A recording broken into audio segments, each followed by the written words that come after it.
이 시간 제 입술을 주장하여 주셔서 제 말이 아닌 보혈의 능력과 복음의 진리가 선포되는 역사가 있게 하여 주시옵소서. 그래서 굳어진 마음을 녹여주시고 상한 영혼을 싸매주시고 보혈이 각 사람의 삶 가운데 실체가 되어 죄사함과 자유함을 누리는 산제사 되게 하여 주시옵소서. 오늘도 하나님 말씀 앞에 우리의 모든 것을 맡기고 위탁드리며 살아계신 예수 그리스도의 이름으로 기도 올려옵나이다. 아멘. 우리가 여러분 현대인들이 신앙의 언어 중에 성경에 나오는 단어 중에 가장 불편하게 생각하는 단어 중에 하나가 보혈이라는 단어일 겁니다. 보혈. 우리가 좋게 말해서 보혈이지 그냥 피야요. 우리가 여러분 영화 같은 데서나 실제적으로 어떤 사고 현장에서 피범벅이 된 사람을 보면요, 사람 마음이 갑자기 끔찍하고 두려운 마음이 드는 것이 본능이에요. 피냄새를 확 맡으면요 역겨워지는 것이 본능입니다. 그래서 많은 사람들이 신앙에 대해서 믿음에 대해서 말하면서도 우리가 이런 피에 대해서 말하기는 주저하고 꺼리는 경향이 굉장히 많아요. 그러나 기독교에서 여러분 가장 중심이 되는 것이 제가 주일날 부활절날 뭐라 그랬죠? 십자가입니다. 기독교에서 십자가가 빠지면요 의미가 없는 거예요. 가장 중심은 십자가고 십자가의 가장 중심은 뭔지 아세요? 보혈입니다. 그래서 여러분 우리는 보혈을 빼고서는 복음을 말할 수가 없다는 것입니다. 성경은 오늘 분명하게 22절에서 말씀하고 있죠. 피 흘림이 없으면 죄사함이 없다는 것입니다. 이건 단순한 선언이 아니고 죄의 구원의 본질을 드러내는 하나님의 원리라는 겁니다. 그래서 우리는 죄를요 너무 가볍게 여겨서 안 돼요. 너무 쉽게 생각해서도 안 되는 것입니다. 죄는 반드시 여러분 대가를 요구하게 되고 그 죄의 대가는 여러분 말로 그냥 우리 생각으로 되는 것이 아니고 사망과 죄의 대가는 직결한다는 것입니다. 그래서 여러분 우리가 구약시대 때 보면요 제사장들이 오늘 본문에도 여러 차례 나오지만 황소나 염소나 소들의 여러분 그런 짐승들을 죽여가지고 피를 제단에 뿌렸습니다. 근데 그 피로 여러분 제단에 뿌리고 나서 우리 죄가 사함받았다고 믿음을 가지고 살지만 그 제단에서 피 뿌린 사건 바로 뒤에 돌아서면서 우리는 눈으로 보고 귀로 듣는 것을 통해서 또다시 범죄하는 것을 경험하고 볼 수 있는 것입니다.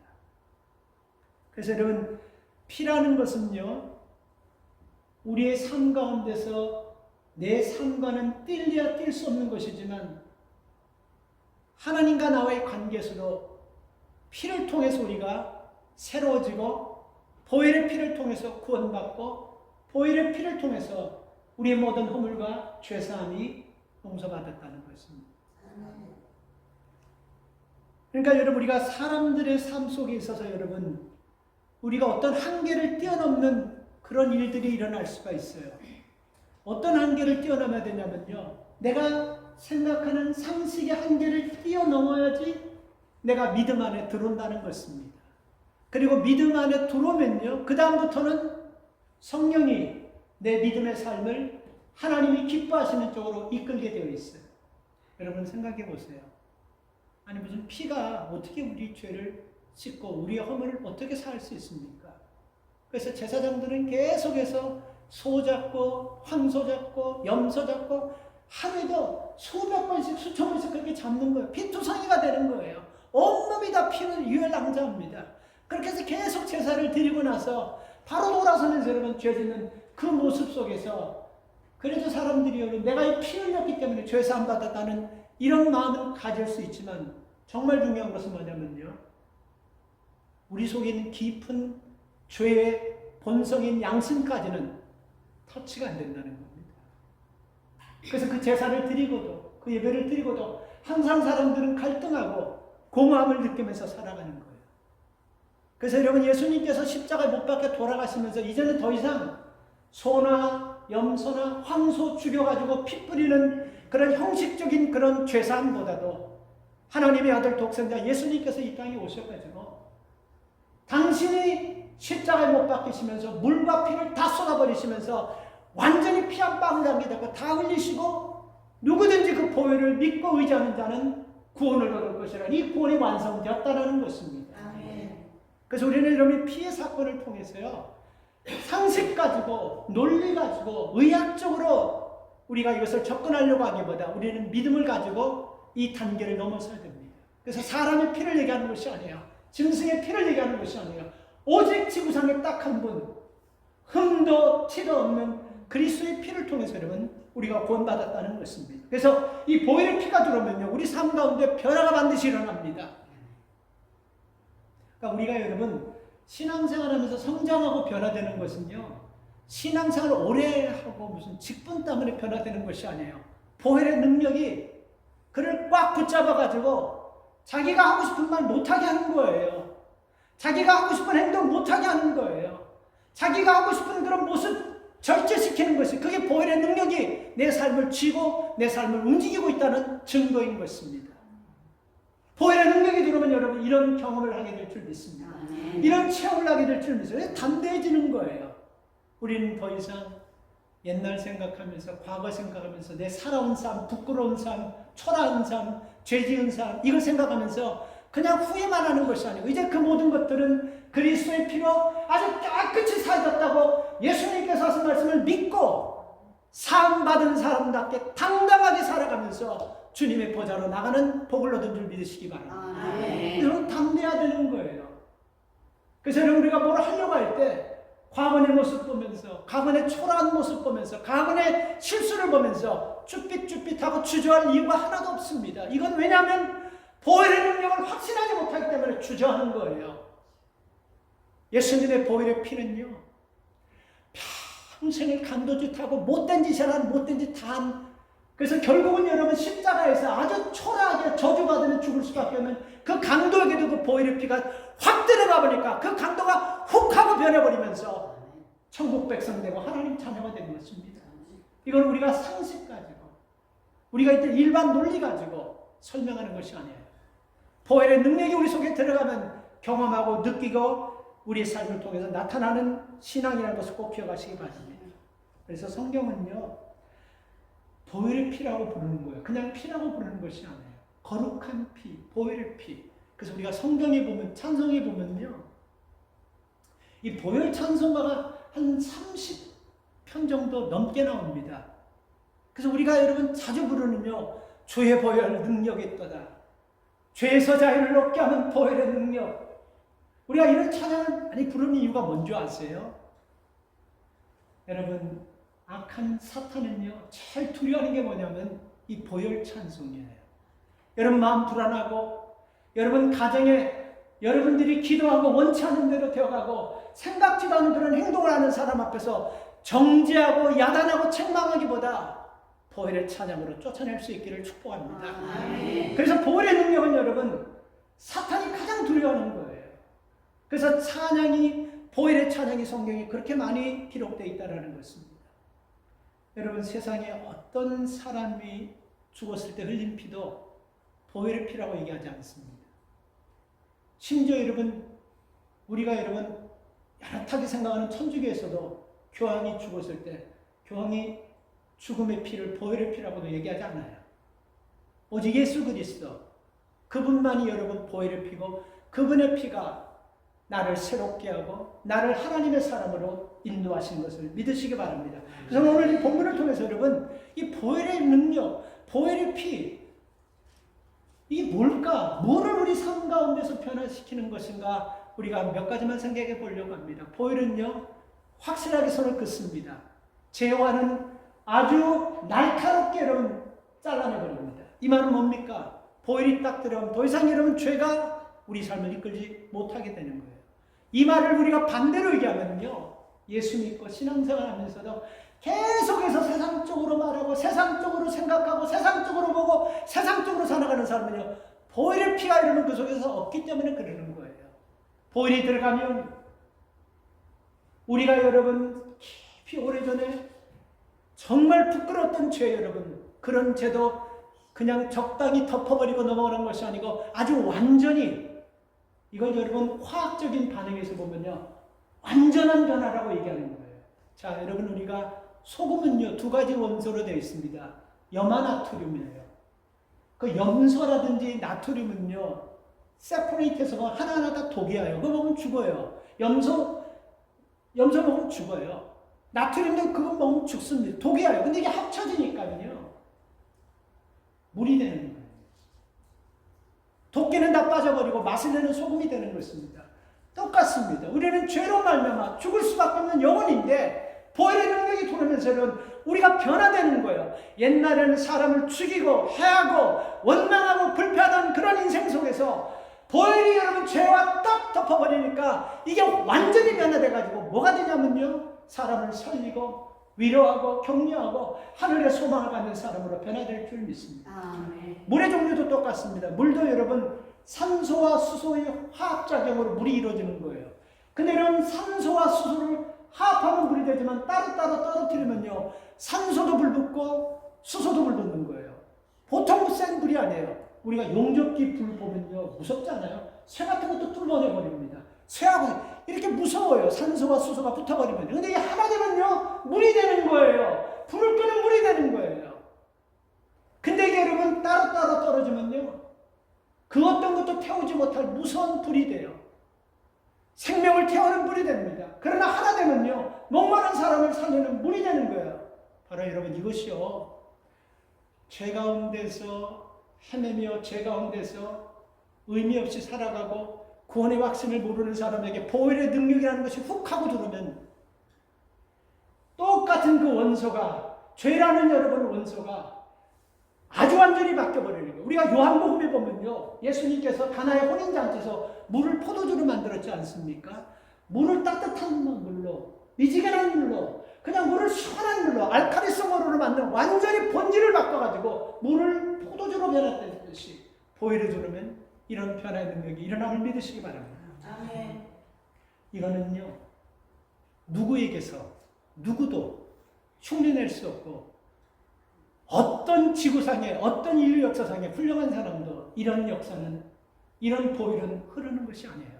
우리가 여러분 잘 아는 이단 중에 여러분 통일교 문선명 씨가, 그 문선명 씨가 만든 교리 중에 보면 피가름의 교리라는 것이 있어요.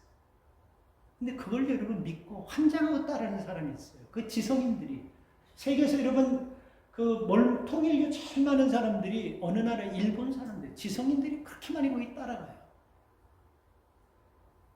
참 여러분 희한해요. 본인이 메시아고, 그리고 본인이 여러분 보혈의 피라고 얘기하는 거예요. 그래서 문선명 씨가 짝져주는 사람하고 결혼하면 그 사람의 타락한 죄가 사함받고 구속함을 받는다는 이런 식으로 그 교리를 여러분 믿고 따라가는 거예요. 이게 얼마나 한심합니까?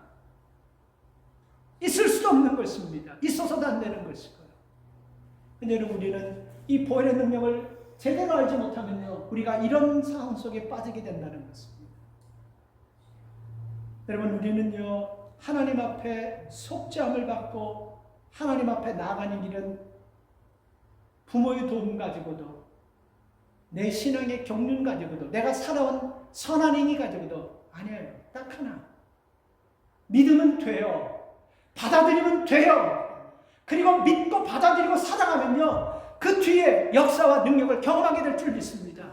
알려고 하고 이것을 내 상식 가지고 맞춰가지고 깨달으려고 하면 죽을 때까지 여러분 우리는 보혈의 능력을 체험하지 못하고 불행한 여러분 인생을 살아갈 수밖에 없다는 것입니다. 믿으십시오. 하나님의 말씀입니다. 성경 말씀이에요. 이건 이미 2000년 역사 동안 계속해서 내려오면서 세상을 살리고 나라를 살리고 모든 백성을 살린 하나님의 말씀임을 기억하시고 믿으시고 받으시면 되는 것입니다. 그래서 우리가 사는 것은 이제 뭡니까? 더 이상 옛조석에서 흔들리고 더 이상 여러분 옛날 것 때문에 우리가 주저하고 그런 여러분 위축되는 삶이 아니라 예수님께서 나를 위해서 보혈의 피를 흘려주셨고 그리고 그 보혈로 내 죄를 뇌부터 시작해서 내 영혼까지 모든 죄를 맑게 씻겼다라는 이 믿음 가질 수 있기를 바랍니다. 두 번째는 여러분, 십자가의 보혈은 우리 양심을 씻어주는 능력이 있습니다. 이 14절 말씀은 현대인의 성경으로 보면 우리가 조금 더 클리어하게 나와 있어요. 14절 볼까요? 그리스도의 피가 너희 양심을 죽은 행실에서 깨끗게 할 것이다. 그리스도의 피가 너희 양심을 죽은 행실에서 깨끗게 하죠. 그러니까 예수 그리스도의 보혈의 피는요, 우리의 죄만 사해 주시는 것이 아니고 우리 죄를 끊어내가지고 하나님과 새롭게 연결시키는 그 일만 하는 것이 아니고 우리 속에 그 황소나 염소나 짐승의 피가 와닿지 않은 그 깊은 곳까지 터치하시는, 양심까지 고치시는 능력이 있다는 것입니다. 사람들은 겉으로 드러나는 행동 때문에, 마음속에 남아있는 흔적 때문에, 겉으로 드러나는 행동이 아니고 마음속에 있는 행동 때문에 우리가 불편하고 힘들어할 때가 참 많습니다. 이게 양심 때문에 그러는 거예요. 그래서 양심은 우리에게 옳고 그름을 알려주는 중요한 기능이기도 하지만요, 양심은 여러분 한번 데미지를 입으면요 계속해서 상처를 받고 계속해서 양심은 굳어지고 계속해서 양심은 약해지는 거예요. 그러다가 여러분 성경 말씀대로 하면요 화인 맞은 양심이 되는 거예요. 말씀을 들어도 깨닫지 못해요. 그리고 말씀을 들어도 여러분 이 말씀은 누구에게 적용되는 말씀이고 이 사람에게 적용, 우리가 이렇게 여러분 모습이 나타나는 것입니다. 하나님의 보혈만이 우리 병든 양심, 상한 양심을 14절 말씀에서 양심까지도 깨끗하게 치유한다는 그 말씀을 믿으시기 바랍니다. 아멘. 우리는 스스로 여러분 이 문제를 해결해 보려고 이 양심이 깨름직하고 찔리니까 돈은 버렸어요. 돈은 좀 벌었어요. 그리고 여러분 사람들이 좀 인정도 받습니다. 그래서 여러분 돈 벌고 사람에게 좀 인정받으려고 해서 자기가 위치도 있어요. 그래서 뭘 합니까? 선한 일을 하려고 해요. 뭔가 좀 좋은 일을 하면서 옛날에 자기가 아주 부끄럽게 돈 벌었던 것을 여러분 선한 일 가지고 덮어씌우고 선한 일 가지고 포장하려고 해요. 그러면 내 양심이 조금이라도 양심의 가책이 좀 회복될까 본데 아닙니다. 천만의 말씀입니다.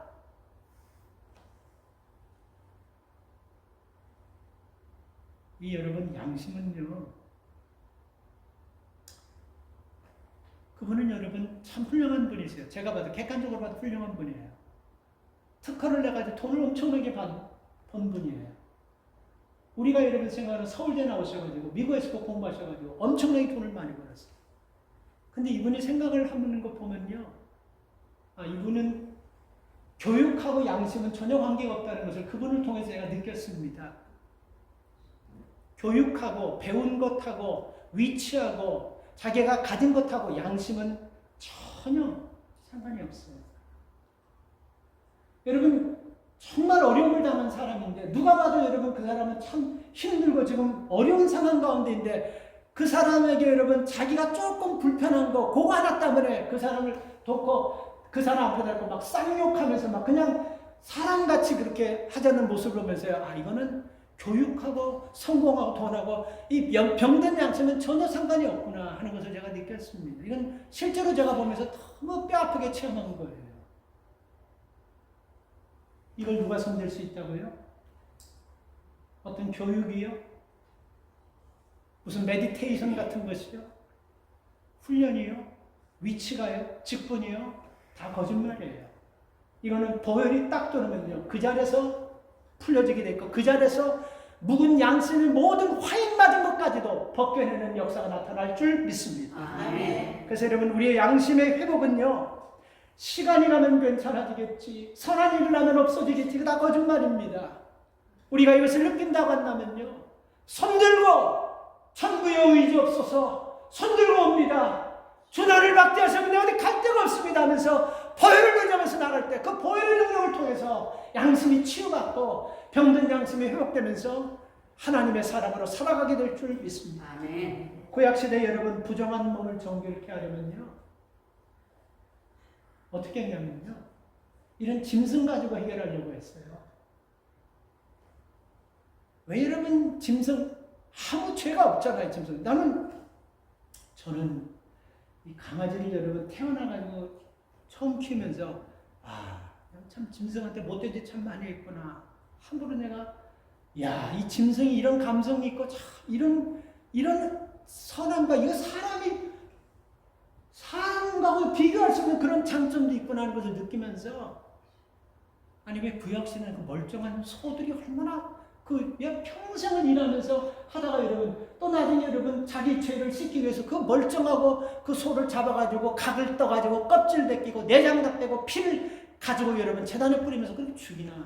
사람이 이렇게 악하다는 것을 지 죄를 여러분 짐승에게 전가시켜요.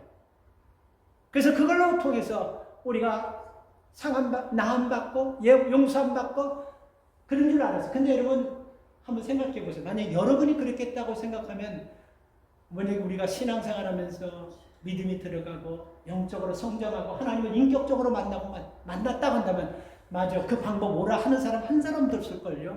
다 양심의 가책 느낄걸요. 이거 내 잘못을 내 추함을 왜 내가 짐승한테 그것을 돌렸을까 하면서 양심의 가책을 느끼는 거예요. 그래서 그것이 아니라는 것을 알게 되는 거예요. 바로 그 사건이 여러분 완전히 그 사건을 벗어나게 하고 회복시키는 사건이 어떤 사건이냐면요. 예수님께서 이 땅에 오셔서 죽으시면서 십자가를 지셨다는 것입니다. 그래서 우리는 예수 그리스도의 보혈로 인해 하나님께서 우리의 허물과 우리 죄를 사해 주셨다는 그 사실을 믿으시고 우리는 주님 앞에 겸손하게 나가는 그런 성도들 되시기를 바랍니다. 아멘. 세 번째 여러분 예수님의 보혈은요. 우리를 하나님께로 나아가서 잘 들으십시오. 하나님께 나아가서 올바른 예배를 드리게 하는 능력이 생깁니다. 한번 우리가 좀 쉽게 얘기하면요. 우리가 인격적으로 하나님을 만나지 않았을 때는 저 사람이 신앙생활하는 것이 옳다고 생각하면서 무턱대고 그 사람 따라갈 수가 있어요. 그리고 저 사람 믿음 생활하는 것이 맞다라고 그 사람 배우려는 이런 마음을 가지고 싶을 때가 있어요. 그렇죠? 근데 여러분 우리가 보혈의 능력이 딱 들으면요. 사람의 기준이 아니고 내 생각의 기준이 아니고 하나님께서 여러분 어떤 예배가 올바른 예배고 어떤 예배를 하나님이 기뻐 받으시는지 이거를 제일 여러분 우리 속에 깨닫게 하시는 은혜가 나타날 줄 믿습니다. 아멘. 그러니까 우리가 신앙생활하면서 여러분 항상 우리가 염두에 될 것은 뭐냐면요. 어떤 예배를 하나님이 받으시냐. 모든 사람들이 다 드리는 예배를 받는 것이 아니잖아요. 우리는 창세기 성경을 통해서 여러분 가인이 하나님 앞에 예배드렸지만 실패 예배를 우리가 볼 수 있어요. 다 받는 것이 아니에요. 예배는 하나님 아무거나 기뻐하는 것이 아니에요. 그래서 요한복음 4장 보면요. 예수님께서 이렇게 말씀하셨습니다. 아버지께서는 신령과 진정으로 예배하는 자를 찾으시느니라. 그 수가성 여인이 어디서 예배 드리는 것이 하나님 받으시고 어디서 드리는 예배가 올바른 예배입니까?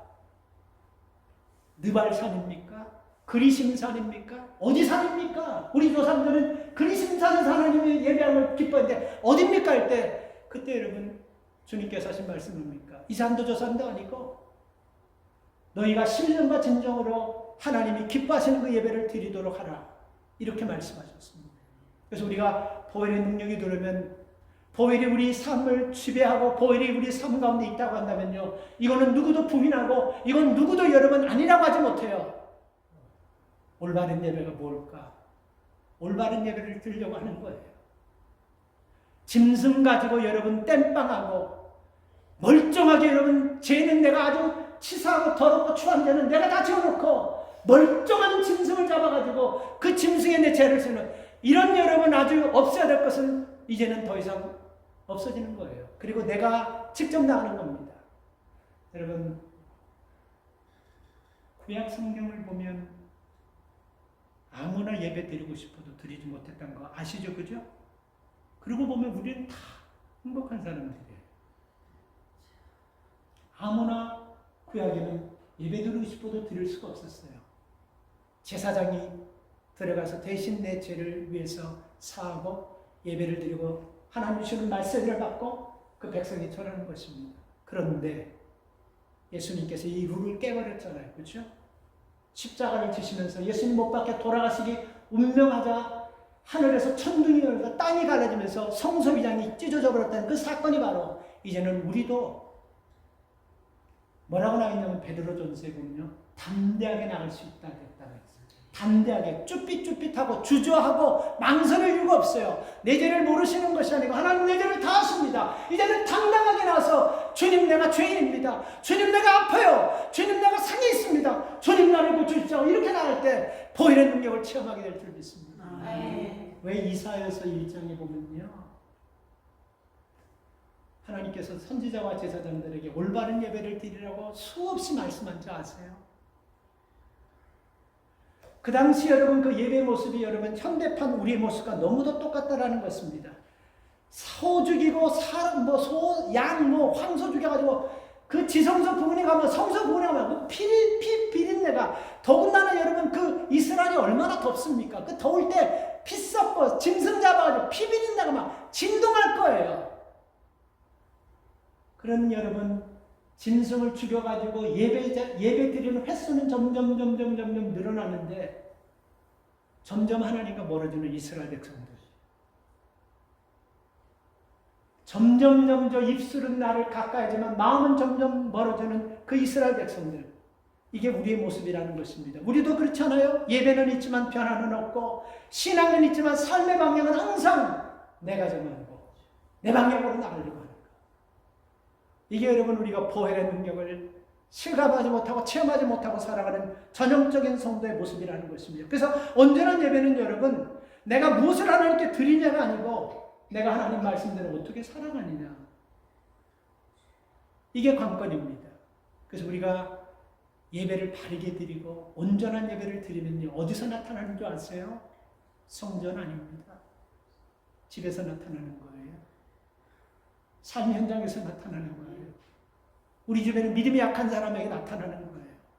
우리가 잘못 가고 있는 사람에게 올바른 얘기로 나타나고 죄 짓는 사람에게 죄 지면 안 된다고 책망하는 모습으로 나타나는 것, 이게 여러분 우리가 예배를 올바르게 드리고 보혈의 능력을 경험한 사람들의 모습인지 믿으시기 바랍니다. 아멘. 말씀을 정리합니다. 여러분,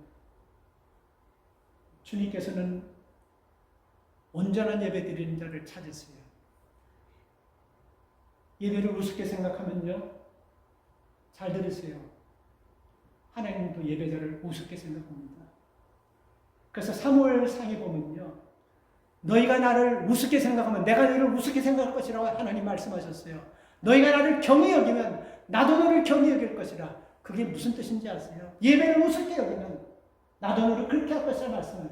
그래서 이사야에서 보면요, 말라기에서 보면요, 그 이사야에서부터 시작해서 계속해서 이스라엘 백성들이 형식적이고 짐승 잡아서 죽이고 자기는 그걸 가지고 땜빵질하면서 죄사함 받았다고 이렇게 위선적으로 살아가는 사람들, 그들의 예배를 보면서 말라기 1장 10절에서 하나님께서 뭐라고 말씀하셨습니까?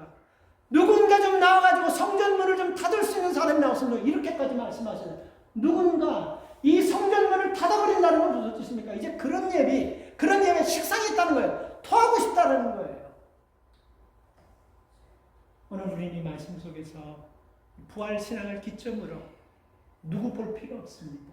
이 말씀은 내게 주시는 말씀인 줄 믿으시기 바랍니다. 아멘. 나부터 보혈의 능력을 경험하면서 나부터 내 죄가 여러분 사함받았다는 걸 확신하시고 그 피 가지고 씻어내지 못하는 양심까지도 예수의 피로 깨끗해졌음을 믿으시고 이제는 산 예배, 하나님 받으시는 예배를 드리며 살아가는 여러분 되시기를 주님의 이름으로 축원합니다. 아멘. 하나님 감사합니다. 오늘도 하나님의 말씀을 통해서 우리 자신을 뒤돌아봅니다. 얼마나 형식적이 되어버렸습니까? 얼마나 습관적이 되어버렸습니까? 아버지 보혈의 피를 능력이 있다는 것을 알면서